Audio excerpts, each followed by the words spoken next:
બોલે તે બીજો નહીં, પરમેશ્વર પોતે.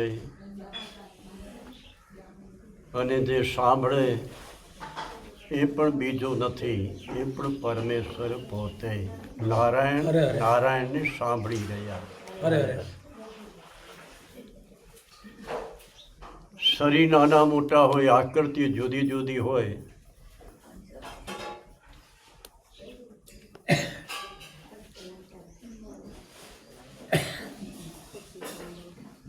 પણ નારાયણ એ તો સર્વની અંદર એક જ છે બાપ. જ્યાં દૃષ્ટિ કરો ત્યાં નારાયણ નારાયણ નારાયણ. સત્સંગ મારા માટે, તમારા માટે આપણી દૃષ્ટિ શુદ્ધ થાય, આપણા વિચાર શુદ્ધ થાય, મન શુદ્ધિ થાય. ખરેખર તો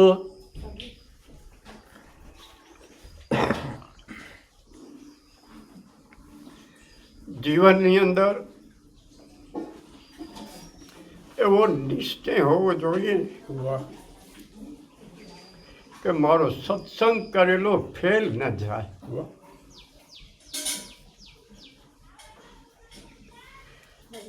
જ્યાં સુધી જીવનમાં સત્સંગ નથી ત્યાં સુધી જીવન થતું નથી. આ સંતો મહાપુરુષો વારંવાર મને અને તમને ઉપદેશ કર્યા જ કરે. શાસ્ત્રો પણ અમુક વાતો એવી દુઃખની. એક ભાઈએ જ મને કીધું કે મોબાઈલમાં પ્રેમાનંદ મહારાજ, મોરારી બાપુ, મંગો બાપા, લધો બાપા, લખો બાપા બધા આવે, પણ હું તો આંખરી ફેરવ્યા કરું, સાંભળું કોઈનું નહીં. ધન્યવાદ પે તારા જીવનને ધન્યવાદ. પણ બાપ તને ખ્યાલ નથી આવતું કે જ્યાં સુધી સંતોના શબ્દો કાન ઉપર ના આવે, સંતોના શબ્દ ત્યાં સુધી હૃદય સુધી ના આવે, ત્યાં સુધી જીવન પશુ સમાન છે. વારંવાર આપણને એ વિચાર કરવું જ જોઈએ કે હું માનવ છું અને મારે માનવ થવું છે. માનવ ક્યારે થવાય? જ્યારે બધામાં તમામ રીતે ગુણગ્રહી થવું. ધીરે ધીરે એવો સત્સંગ કરો, એવો સત્સંગ જીવનમાં ઉતારો કે તમને બધાની અંદર સદગુણ જ દેખાય. સત્સંગ કરતા હોઈએ અને દુર્ગણ જોતા હોઈએ તો બાપ ફળ શું? મારામાં કંઈ ખામી તો છે જ, પણ એ ખામીને આપણે જોયા જ કરીએ. સંતોમાં કંઈ ને કંઈ હોય જ, કોઈમાં ક્રોધ હોય, કોઈમાં લોભ હોય. ડોંગરેજી બાપા તો એમ કહેતા કે જેવી રીતે બાળકને મા નવડાવે, ધોવડાવે, તેલ આંજણ કરે અને એના ગાલ ઉપર મિશનો ટીકો કરે કે મારા બાબાને, મારા છોકરાને, મારા બાળકને કોઈની નજર ન લાગે. તો સંતો, ભક્તો એ બધા પરમાત્માનો બાળક છે, પ્રિય બાળક છે. અને એ બાળક સમજી અને સાધારણ એક છિદ્ર રાખે કે આખો જગત એ છિદ્ર ઉપર દોડ્યા કરે. ગામમાં સંતો હોય છે છતાં પામી શકતા નથી. એનું કારણ શું? કારણ કે એની દ્રષ્ટિઓ છિદ્ર ઉપર જ હોય, ગુણ ગ્રહી જ ન હોય. અને જો ગુણ ગરી હોય તો મારા બાપ આખા ગામના ગામ સંતો બની જાય. આ છિદ્ર એટલા માટે જ છે કે સંતનો કોઈ તમે વિચાર કરો, તુકારામ બાપા, નરસિંહ મહેતા, મીરાબાઈ, જલારામ બાપા, કેટલા મહાપુરુષો થયા. તમે ભક્તમાલાને જુઓ, તમને ખબર પડે કે ગામ કેટલો રજાડ્યો છે માણસોને, સંતોને.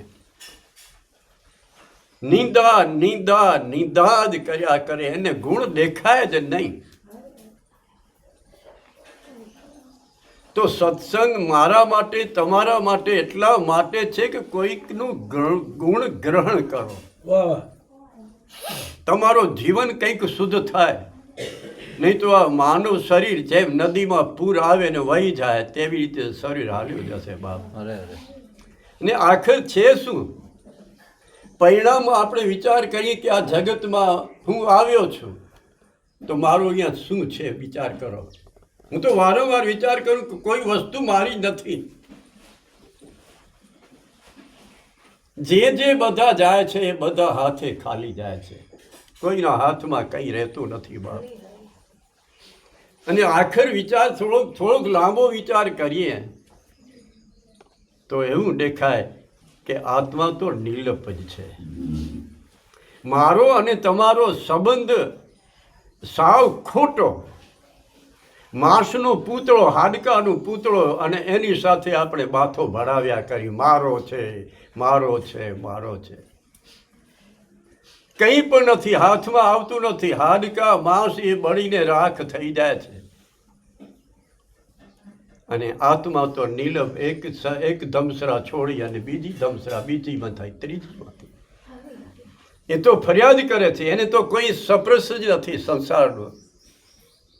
પણ એટલું વિચાર જરૂર કરજો. હમણાં બાપાએ કીધું ને કે ભગવાને આપ્યું હોય તો કોઈકને આપતા જાઓ. ન રહે નામ કે ન રહે નિશા, ન રહે ગામ કે ગ્રાસ, એ તુલસી કહે જસ રહે કર દે કિસી કા કામ. કોઈકનું કામ કરી દો, આમને આમ જ હાલ્યા જશો, તમારી કોઈ પૂછા નહીં કરે. એક આવ્યો તો ને મરી ગયો, પૂરું થયું. કોઈ તમને યાદ નહીં કરે. બરાબર, કોઈકના કામ કરો. જીવન તો એવું હોવું જોઈએ. એવું નથી કે પૈસાથી જ કામ આવે.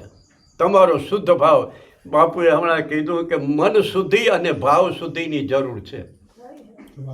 હમણાં મોરારી બાપુ બોલ્યા, મને મારી પાસે આ છે પણ હું તો જાણતો નથી. પણ દેવરાજ ત્યાંથી ફોન કરે અને મને કહે કે આજે બાપુ આ બોલ્યા છે કે મન શુદ્ધિ અને ભાવ શુદ્ધિ. જો પૈસા ન હોય તોય પણ હાલે, પરિવાર ન હોય તોય પણ હાલે, તો ભાવ શુદ્ધિની જરૂર છે. ગામની અંદર કોઈ ગરીબ ન હોય મારા બાપ. ભગવાન એવી કૃપા કર કે રોજના માટે ઘરો મંગલ મંગલ મંગલ મંગલ જ હોય. અમંગલ ક્યારે હું ન જોઉં મારા બાપ. એવી તું કૃપા કર, એવી પ્રાર્થના ભગવાનની પાસે કરો. એવું નથી કે પૈસાથી જ થઈ શકે. ભાવ શુદ્ધિની જરૂર છે, મન શુદ્ધિની જરૂર છે, આંખ શુદ્ધિની જરૂર છે. જીવનમાં કંઈક એવું કંઈક મેળવો કે જેથી મારો નારાયણ તમારા ઉપર રાજી રહે, ખુશી રહે, ખુશી રહે. ઘણી વખત એવું મને ખ્યાલ આવે કે જો તો ખરા, અમુક માણસો એવા હોય કે જેની અંદર કોઈ ગુણ જ નહીં, છતાં પણ ગુણ દેખાય કે આવે તો છે ને, બસ આ એનો ગુણ આવે તો છે ને.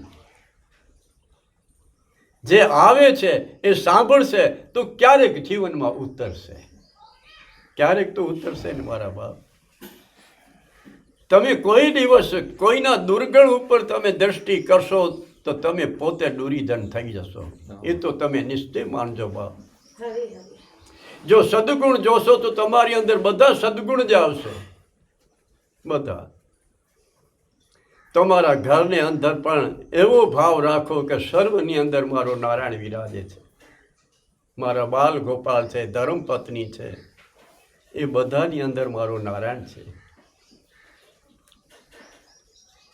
માનવને એક તો નક્કી કરવાનું કે ઘરના સભ્યોને એવા સંસ્કાર આપવાના કે એને છેલ્લા ડચકે સુધી એ સંસ્કાર યાદ આવે. બાપા એવા સંસ્કાર આપો. દરરોજના માટે ઘરમાં સત્સંગ કથા હોવી જ જોઈએ. ગૃહસ્થી છીએ, આપણા ઘરની અંદર કથાઓ હોવી જોઈએ. ભગવાનની સેવા પૂજા સમરણ ધૂન હોવા જ જોઈએ. જો હું માનું સાચો હું તો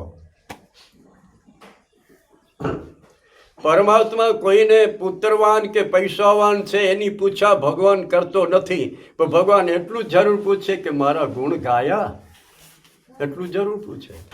તમે શ્રીમંત છો કે ભિખારી છો કે પુત્રવાન છો એ જોતાય નથી. કવિની વાણી છે, એ જોતાય નથી.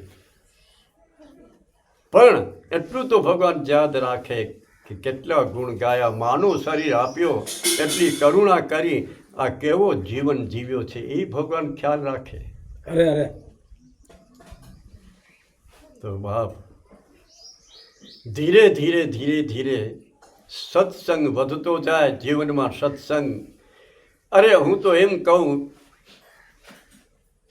કે ક્યાં તમને સમાચાર મળે ને કે ફલાણી જગ્યા ઉપર સત્સંગ છે તો આમંત્રણને ન જોતા. વાહ મને આમંત્રણ નથી મળ્યું એટલે હું નહીં જાઉં, એવું ક્યારે પણ વિચાર ન આવવું જોઈએ મારા બાપ. જો સત્સંગી હોય તો, જો તમે સત્સંગ કરતા હો તો. પણ જો તમારી અંદર અહંકાર હશે તો તમે આમંત્રણને જોયા કરશો. આમંત્રણ આવે તો જાઓ, નહીં તો ન જાઓ. આ અહંકારનો શબ્દ છે, અહંકારનો રૂપ છે બાપ. અભિમાનનું રૂપ આ છે કે ક્યાં પણ સત્સંગ તો થતા હોય અને એમાં પણ આમંત્રણ વિના નિરઅભિમાની થઈ અને તમે ત્યાં જાઓ ને, મારો રામ રાજી થાય, મારો ભગવાન રાજી ત્યારે થાય મારા બાપ. ભગવાનને રાજી કરવાને માટે આ ઉપાય છે. પોતાના જીવનને ધન્ય બનાવવા માટે આવા ઉપાય છે બાપ. અરે અરે ક્યાંક દુખિયાની પાસે તમે જાઓ ને તો એને એવું કહેજો, તું ચિંતા કરતો નહીં, હું બેઠો છું, કાંઈ વાંધો નથી, અરે અરે ભગવાનની દયા છે, તું જરા ચિંતા કરતો નહીં, ભગવાનની દયા છે. આવા રૂગા દિલાસા આપો ને, આશ્વાસન આપો ને, તોય ભગવાન રાજી થાય મારા બાપ. કંઈક કરતા જાઓ. એમને એમ માનવ શરીર હાલ્યું ન જાય એની તમે થોડુંક વિચાર કરજો. ભગવાનની આગળ પ્રાર્થના કરો. બની શકે, જો તમારાથી બની શકે તો માનસિક સેવા કરો, જેથી તમારા ભગવાન સાથે તમે મળી શકો. માનસિક સેવાની બહુ જરૂર છે મારા બાપ. વહેલી સવારે ઉઠી અને તમારા ભગવાન સાથે તમે થોડી ચર્ચા કરો. ભગવાન, મારામાં આ દોષ છે, તું મારા દોષ કાઢવા માટે તું મારા ઉપર કૃપા કર, તું કૃપા કર. આવી પ્રાર્થના કરાય મારા બાપ. ઘરને મંદિર બનાવવું. મારો જે ઘર છે એ મંદિર, એમાં સત્સંગ કાયમ ચાલુ હોય, એ મંદિર છે. તમારી ધર્મપત્ની છે એ પણ નારાયણ જ છે.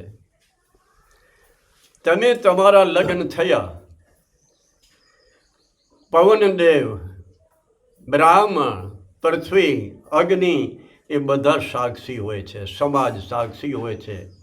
અને ભાગવત તો એમ કહે કે જેના લગ્ન, કે જેની સાથે લગ્ન થયા, જેનું તમે હાથ પકડ્યો છે, એનું ઉદ્ધાર જો તમે ન કરી શકો તો તમારા જીવનની ભૂલ છે. આ એનું ઉદ્ધાર કરવું તમારા હાથની બાજી છે. એ ઘરનું કામકાજ કરે, બધું કરે, મહેમાનોને માન આપે, તમે જે કરો એ બધામાં સતત તૈયાર હોય, બધી સેવા કરતી હોય. પણ એટલું તો પુરુષને યાદ રાખવું જ જોઈએ કે જેનો મેં હાથ પકડ્યો છે એની દુર્ગતિ ન થાય, એની દુર્ગતિ ન થાય એવો વિચાર રાખજો બાપ. અરે અરે જીવન એને કહેવાય, સત્સંગ જીવનમાં ઉતર્યો એને કહેવાય. જો ક્રિયામાં આવે તો, વાહ જો ક્રિયામાં ન આવે તો તમે 24 કલાક સત્સંગ કર્યા કરો, કાંઈ નહીં. શું વળ્યું? ઘણા લોકો તો પુસ્તકો 10-10, 15-15, 20-20 પુસ્તકો ઘરમાં રાખે, પણ એનું આચરણ જોઈએ તો કંઈ ન હોય. શું કામના પુસ્તક? કામ શું આવ્યા? એના કરતાં તો એક સાધારણ માણસ જે પુસ્તક ન વાંચતો હોય ને કાંઈ પણ ન હોય, જેની પાસે પશુ ગાયો ચરાવતા હોય એવા ઘોવાડિયા પણ ભાવ સુધી હોય તો એ પરમાત્માને પ્રિય છે. મારા ભાવ સુધી હોય. સબરીમા પાસે શું હતું? સુલભા પાસે શું હતું? અસૂયા માટે શું હતું? વિચાર તો કરો. છતાં ભગવાનને પામી ગયા. અનુસૂયામાં કોઈ ભણેલા ન હતા. સબરીમાં કઈ નિશાળમાં કોઈ છે? રામાયણમાં ક્યાં છે? કોઈ પણ નહીં. સુલભામાં બધો અભણ. સંતો મહાપુરુષો આગળના તો બધા અભણ હતા, અને હું પોતે અભણ છું. કારણ કે તે દિવસે સમય એવો હતો કે મેળામાં 1 રૂપિયો માસ્તર લઈને 1000 માસ્તર હતો અને ભણાવવા આવતો હતો. તેમાં ખાલી મેં બિરાખડી શીખી છે, બાકી કાંઈ નથી શીખ્યું. કારણ કે સમય એવો હતો, કાળ એવો હતો. પહેરવા માટે કપડાં પૂરા ન મળતા હતા. એ સમય હતો અમારા માટે. આજે તો ભગવાને દયા કરી છે. ભજન કરો નારાયણ.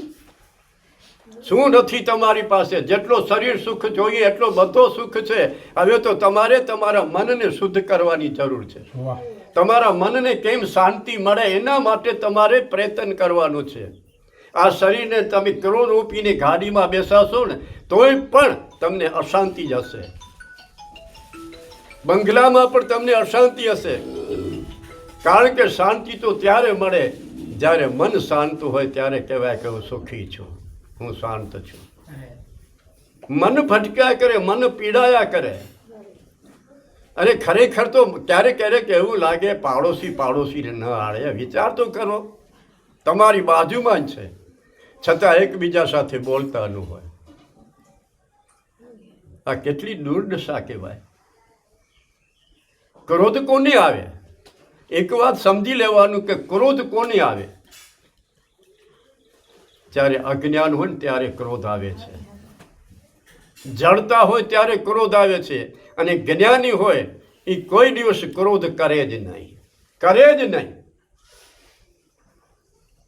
કોઈકમાં ભૂલ થઈ ગયો તો એને એકાંતમાં મળે કે તારી આ કાલે ભૂલ થઈ છે. ભલા પોતાની ધર્મપત્નીને કહી દે કે કાલે હું કંઈ કહી શક્યો નથી, તો કાલે તમે થોડી ભૂલ કરી છે. પણ તે હસતા હસતા કહેવાનું, ક્રોધ કરીને નહીં.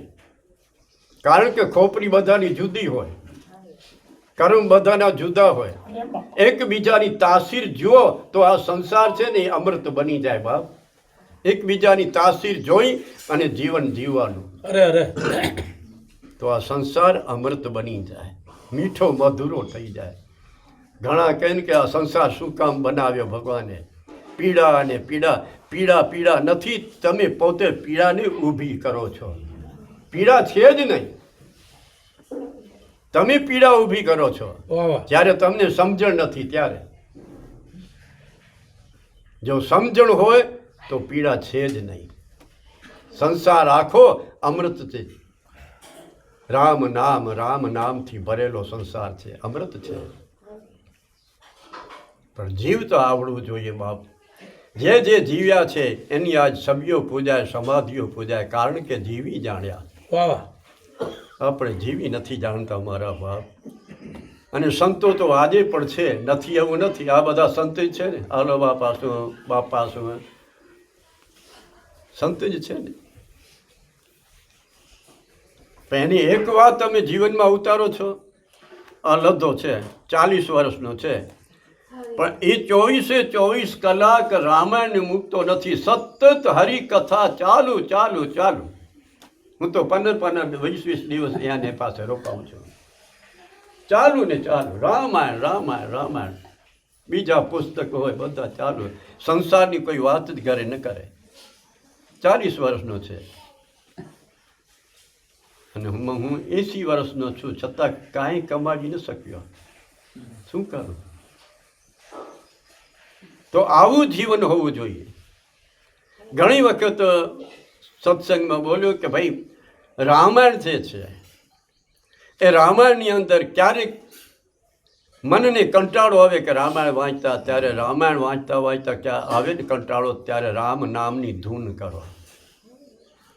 રામ નામમાં જો તમને કંટાળો આવે પછી ત્યારે એના સોરઠા જુઓ. સોરઠામાં તમને કંટાળો આવે તો એની ચોપાઈઓ છે, એ ચોપાઈમાં મન લગાડો. આખી રામાયણની અંદર તુલસીદાસજી મહારાજે કહ્યું છે કે તમારો મન એમાં રમ્યા કરે તો તમે પોતે રામ બની જાઓ. ભલે રામાયણમાં લખ્યું ન હોય, પણ જો આખી રામાયણમાં તમારો મન ફરિયાદ કરતો હોય તો તમે પોતે રામ સ્વરૂપ છો, તમે જ રામ છો. આ તો મન છે, મનની શુદ્ધિ કરવા માટે. મન શુદ્ધ નથી તો કંઈ પણ નથી. ભલે ને પોથે ને પોથા તમે ઉથલાવ્યા કરો, મનની શુદ્ધિ જરૂર છે. બાપુ ઘણી વાર હમણાં તો મન ઉપર ઘણું બોલે છે. બાપુ જરૂરી છે. તમારો મન તમને ક્રોધ આવતો હોય, કોઈ વ્યક્તિ તમને નાળતી હોય તો તમારો મન તમને કહી દે કે આની સામે આપણને બોલશું નહીં, કારણ કે મન અશુદ્ધ મન છે. ક્રોધ તમે જ ઊભો કરો છો, બીજો કોઈ ક્રોધ કરાવવા માટે નથી. તમે પોતે ક્રોધને ઊભો કરો છો, તમે પોતે જ ઈર્ષાને ઊભી કરો છો, તમે પોતે જ નિંદાને ઊભી કરો છો, કારણ કે તમારું મન અશુદ્ધ, બધું અશુદ્ધ જ ભેગું કરો છો, અશુદ્ધ જ ભેગું કરો છો. કોઈ શુદ્ધ વસ્તુ નથી આવતી. અને શુદ્ધ તો એક જ હરિનામ છે. સંતોનું નામ, સંતોના ગુણ એ શુદ્ધ છે મારા બાપ. એનું તો તમે પડખો ન લ્યો અને પછી કહો કે અશાંતિ છે, પીડા છે, સંસાર શું કામ બનાવ્યો. એ સંસાર તો એટલા માટે બનાવ્યો કે તમે આવ્યા છો એમાં આનંદ કરો, આનંદ મોજ કરો, મોજ પ્રેમ છે, ભાવથી એકબીજા સાથે મળો, હળી મળી મળો. એટલા માટે સંસાર છે. અને સંસાર ક્યાં નથી એ બતાવો. તમે હિમાલયમાં જશો તો એ સંસાર, મનમાં સંસાર છે, સંસાર ત્યાં હશે. જળ ભરત જંગલમાં બેઠો, રાજપાટ બધું છોડી દીધું હતું, જંગલમાં હતો, છતાં મનમાં સંસારની વાસના હતી, ત્યાં સંસાર ઊભો થયો. એ મનને સુધારવાને માટે હરિનામ છે. એક ભાઈએ કીધું કે આપણે આખો દિવસ રામ રામ રામ રામ જપ્યા કરી તોય પણ મુક્તિ થતી નથી. અને અજામિલે પોતાના દીકરાને બોલાવ્યો અને એની મુક્તિ, એને ભગવાનના પાર્ષદો આવ્યા. તો થોડુંક વિચાર કરીએ તો આપણે ખ્યાલ આવે કે જે અજામિલની ઘરે સાધુ આવેલા અને સાધુએ એનું ભોજન કરેલું, અને સાધુ હંમેશાને માટે સંતોનો એ નિયમ હોય છે, જેનું કણકો ખાય એનો ઉદ્ધાર કરવા માટે 5 માળાઓ કરે. એ સંતોનો સ્વભાવ હોય છે. અને સાધુએ વિચાર કર્યું કે આજે એનું અન્ન ખાધો છે, એ જેવો હોય તેવો, પણ ઉદ્ધાર કરવું એ આપણું ફરજ છે, આપણું ધર્મ છે. એટલે કીધું કે બેટા, દક્ષિણામાં તું ભલે કાંઈ ન આપે, પણ એટલું કરજે, તારા દીકરાનું નામ નારાયણ રાખજે, અને એ નારાયણ નામ તારો ઉદ્ધાર કરશે. એ સાધુનો આશીર્વાદ મળ્યા અને તેથી અજામિલનો ઉદ્ધાર થયો. આમ જ જો થતું હોય તો હું ને તમે 24 કલાક જપ્યા કરું છું, પણ એ અજામિલનો જે ઉદ્ધાર થયો એ સાધુ સંતોના આશીર્વાદથી થયો છે કે તારો દીકરો તારો ઉદ્ધાર કરે. હા છે. રામ નામ જપો, નાભીથી જપો, મનથી જપો, જીભથી નહીં. જીભ બળીને રાખ થશે. મન આત્મા સાથે આવ્યો છે અને આત્મા સાથે મન પાછો જશે. મનથી જે તમે સેવા પૂજા કરો, મન લગાડીને કરો. સત્સંગ સાંભળો તો મન લગાડીને સાંભળો, કે જેથી તમારા મનમાં આ સત્સંગની ચર્ચાઓ કંઈક અંદર આવે, કંઈક મન સુધી થાય. બાકી એવું સમજો કે એ તો બધા અમે જાણીએ, અમને શ્રદ્ધા નથી તો પછી કાંઈ નહીં મારા બાપ. મીઠો છે જીવનમાં. સત્સંગ તો એટલા માટે છે મારા બાપ, તમારો જીવન સુધરે, તમારો છેલ્લો સમય, જે છેલ્લો ડચકો એ પણ સુધરી જાય. પણ ક્યારે સુધરશે? જ્યારે રામ નામનો પ્રેમથી, ભાવથી જ્યારે જપ કરશો ત્યારે સુધરશે. અને તે પણ મનથી. કારણ કે મન જ રામને સતત પ્રગટ કરશે છેલ્લે સમયે, અંત સમયે. બાકી તો સમજવાનું એક દિવસ આ બધું મારે છોડવાનું છે. મારું કંઈ પણ નથી, આ ધમસરા છે. ક્યારે એમાંથી મારી નનામી ઉપડે કંઈ કહી શકાય નહીં. અરે અરે બાપ, એવું સમજી અને નામ જપ કરો. મારો અહીંયા કાંઈ પણ નથી. હું દીકરા કહું મારો દીકરો, મારો દીકરો, મારો શરીર જે હાડ માંસનું છે તો મારો દીકરાનું શરીર હાડ માંસનું છે. શું છે બીજું? વૈરાગ વિના ભક્તિ થાય જ નહીં. અને જ્ઞાન એને કહેવાય કે વૈરાગ પ્રાપ્ત થાય, એને જ્ઞાન કહેવાય.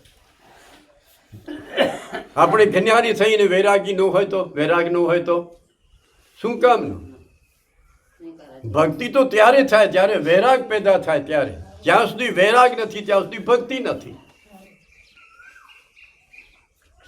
તો હરિનામ એમાં એવી શક્તિ છે કે ધીરે ધીરે તમને ખોટું ખોટું જ દેખાશે અને સાચું સાચું દેખાશે. એ હરિનામની કૃપા છે. જય સિયારામ, જય સીતારામ. આનંદ.